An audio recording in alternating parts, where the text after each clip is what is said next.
All right, it is not early in the morning anymore. And we started kind of with this small pile of parts. And it's been a busy day. I don't think I have a cylinder head yet, but it is still the 9th. There's a short on the channel that we had done earlier today where we had got our engine building stuff for the Danger Ranger 2.3 liter 4-cylinder.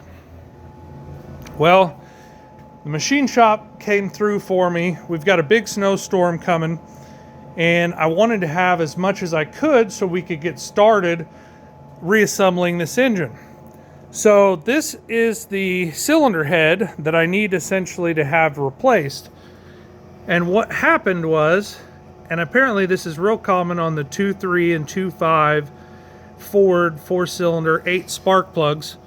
It's kind of a neat design. So we've got a spark plug here, spark plug here, and unfortunately I've got a crack right there in that cylinder head.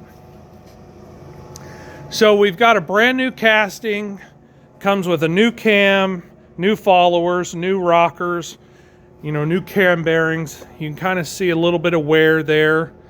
I showed it earlier that we got new cam bearings, but we're not going to use them because we don't essentially need them. I did want the broken parts back in case I need something. I didn't want to just leave this at the machine shop and later be like, oh, I need whatever. So ours will have a new valve set, new cam, all the valve train will be brand new.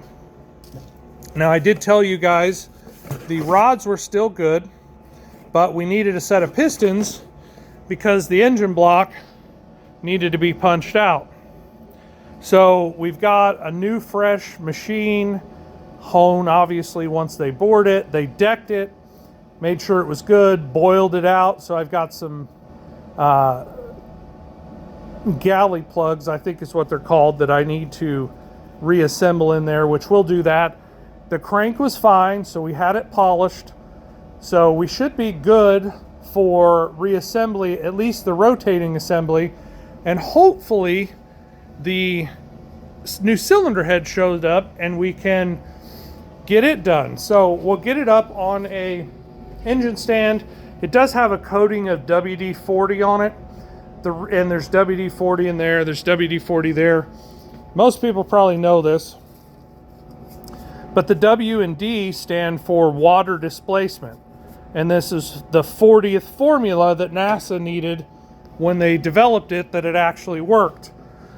So I try and coat most of my stuff so even, moisture in the air doesn't cause it to flash rust or anything like that.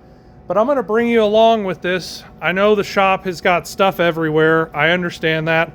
This is parts for a Jeep. There's a couple $1,000s worth of parts in my other building for the Ranger build, essentially. So it's all going to come together. It is all coming together. And as we go through the build process, I'll let you guys know. But we got block machine, crank machine. We've decided, obviously, the cylinder head's not usable. We punched it out. These are my mains, essentially all that's in there, just to keep everything together. And then our new build stuff. So we're going to get started. Probably be a day or two. Be a good day to work in the shop while the snow's in. And I'll let you know how this goes, and I'll bring you along for the ride.